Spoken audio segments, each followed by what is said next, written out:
Welcome to Randy's Photography Workshops. My name is Randy Anagnostis, and I'll be your host for these programs. I've kept the program down to 15 minutes, and I'll reserve time at the conclusion for questions and answers.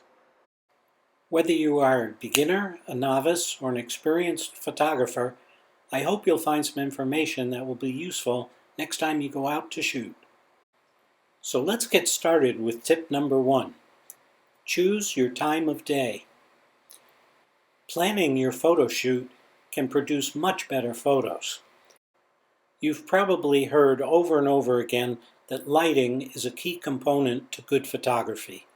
So in planning ahead, think about the kind of feeling that you want to convey in your image. Do you want to show those mountains in full daylight, bright sun, midday, or are you looking to convey a different kind of emotion with the evening shot that you want to take of a full moon? Every setting has different kind of lighting, and you have to determine ahead of time what kind of image you really want to be able to capture. Choose to get out and shoot in low light conditions, bright sun, or no light at all, and you'll find yourself improving your photography skills. Tip number 2, handheld or tripod. The average photographer always carries their camera around in their hand, takes pictures all the time, and sometimes they get great pictures. A lot of times they'll get images that seem to be blurry or just not quite right. There is an advantage to using a tripod. Again, if you want to improve your skills, pick up an inexpensive tripod or a monopod and compare. Go out and take some pictures, hand hold the camera, see what kind of results you get, then try to take those exact same images using a tripod and see if you get a difference. If you really want to be fancy, you may even want to consider purchasing a remote shutter control device. It will virtually eliminate any camera shake. Tip number 3, ISO settings. What exactly does that mean? ISO actually stands for the International Organization of Standardization. Bit complicated, but you don't need to know that. Really what it means is the camera's sensitivity to light. Here is another challenge for you. Next time you go out to photograph, try changing the ISO settings. Start at 100, go to 400, 800, 1200. Different situations require a different ISO setting. The amount of speed of light coming into your camera. Sports, action, nighttime shots, a way to eliminate blur. You can have fun using the ISO settings just to create new kinds of images.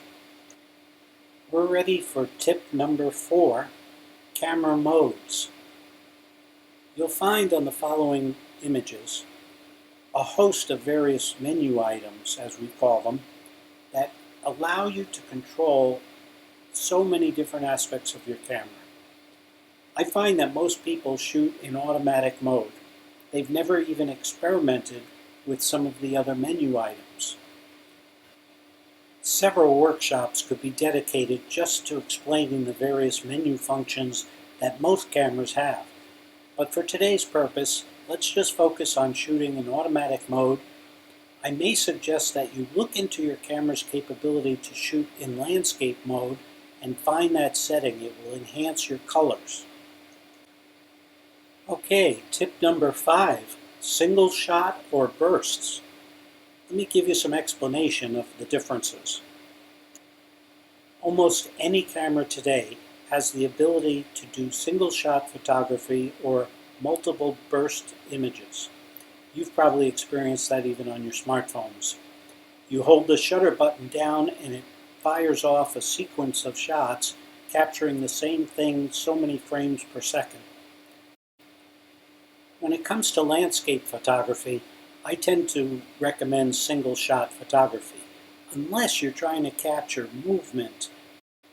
The point here is to learn the capability of your camera. How many frames per second can it capture images? That will be very useful depending on what kind of photography you're looking to do. We are halfway there, so here is tip number 6. Crop your shots first. Let me explain what that means. When you look through the lens of your camera and you see an image, you can immediately capture that entire image. However, when you get home and you look at it and really you just wanted to focus, let's say from this image above, on the rainbow and the cactus, now you're going to have to spend editing time cropping the image so that you can get it to look like the picture above. Rather than take random shots, make the habit of looking through your lens, cropping it in your mind as to how you think the image should look as a finished photo, and you'll save yourself a lot of time and end up with much better images. Tip number 7, color versus black and white. You can enhance the presentation of your photography simply by converting color images into black and white images. With today's editing software, it's so easy to do. Some individuals believe that black and white is the only pure kind of photography, but really, in my opinion, it's an artist's choice. You may like to see an image in color, or you may fool around with it, shift it over to black and white, and find that that's more appealing. The point here is if you shoot in color, you easily have the ability to convert to black and white later. So I highly recommend shooting in color, and then you decide later on, by experimenting, which image you prefer to show. Let's move on now to tip number 8, create a depth of field. In photography, depth of field usually relates to a menu setting that you use on your camera. It allows you to focus on the subject that's in the foreground with a little more blur added to the image that might be 20 feet behind, for instance. I like to promote the concept of creating your own depth of field, not necessarily with a blur effect, but just to give a better sense of perspective. In this photo, the boulder in the lower left-hand corner protruding into the water allows you to get that sense of distance as the water flows down towards the mountains. Tip number 9, practice patience. I can't tell you how many times I've sat in one location for hours just waiting to capture the right image. You look at this image, the white cloud that you see coming over Superstition Mountain was way off to the right-hand side of the mountain when I first saw it. But I knew the way the wind was blowing and the clouds were moving, that eventually it was going to come right over the mountain. In my mind, that was the image I wanted to capture. So the point here is, you have to have patience to see an image and make it happen. Sometimes that means it can be spontaneous, other times you'll wait a long time. Our final tip number 10, documentary versus stylistic. When you go out to photograph next time, think about how you want to present the image to other people. If it's documentary, like this picture above, it's a straight interpretation of something that's right in front of you. If you're looking to be stylistic, then maybe you're going to have to be patient, as we learned in tip number 9, and wait for that particular opportunity that turns a photojournalistic type image into an artistic image.